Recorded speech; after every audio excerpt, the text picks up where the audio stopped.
Eh bien bonjour, c'est Cupertino. Cette vidéo est entièrement dédiée à l'IM13, non, et aux autres aussi peut-être. Donc, l'IM13 me demandait en fait quelle était pour moi la housse iPad, la mieux, la plus ergonomique, la plus sympathique, etc., etc. Alors, moi j'ai des housses iPad, j'ai eu trois iPads, j'en ai eu pas mal. J'ai eu des housses en silicone, que j'adore en fait, puisqu'elles sont très proches de l'iPad. Elles protègent moyennement, elles ne protègent pas la vitre en tous les cas. Et selon l'épaisseur et selon la qualité, elles ne protègent plus ou moins pas. Mais bon, un bon silicone, ça protège. Les housses style agenda en cuir avec le rabat, c'est pas mal. Classicos, mais épais, pas pratique. Pour moi, c'est pas pratique. Tous les cas, elles se rabattent et elles servent aussi de support pour regarder un film ou dans l'autre sens pour écrire, etc. Donc elles sont pas mal. C'est celles qui rassemblent le plus d'éléments positifs, c'est-à-dire avec la protection d'écran, puisque une fois le clapet rabattu devant, eh bien la vitre est épargnée, est protégée. Donc c'est vrai que à mon avis c'est celle qui se vendent le plus.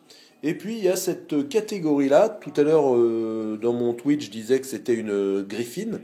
Et en fait cette housse pour moi c'est l'aboutissement parce que j'en ai acheté plein en fait des housses plus que des iPads. Et c'est une housse que j'ai trouvée au hasard chez Saturne à Lyon, Planète Saturne, qui est aujourd'hui boulanger, qui est une grosse daube boulanger, qui est une housse Belkin et qui, non seulement elle est très épaisse, c'est-à-dire que là, ici, c'est super épais, il n'y a pas de rabat pour l'écran, ça c'est le point négatif. Par contre, c'est la housse qui, pour moi, remporte le meilleur. Elle protège mon iPad à fond. J'ai une bonne tenue en main et elle a tous les éléments positifs, c'est-à-dire bon, l'accès au casque heureusement.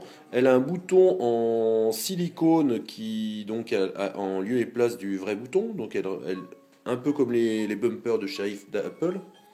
Sur le côté, on a le fait de pouvoir bloquer la rotation ou le volume selon les versions d'iOS. En dessous, on a le trou pour le dock et le haut-parleur. Et sur ce côté-là, on n'a rien du tout. Tous les cas, c'est la housse pour moi, cette housse-là, sans rabat, qui est très belle finition avec le bouton Home en caoutchouc. Voilà, donc c'est pas mal. Il y a un bon feeling, une bonne sensation, il y a une belle qualité. Pour moi, j'en ai eu plein des housses, des chinoises, des européennes, et c'est la housse qui remporte pour moi le meilleur de toutes les housses. Voilà.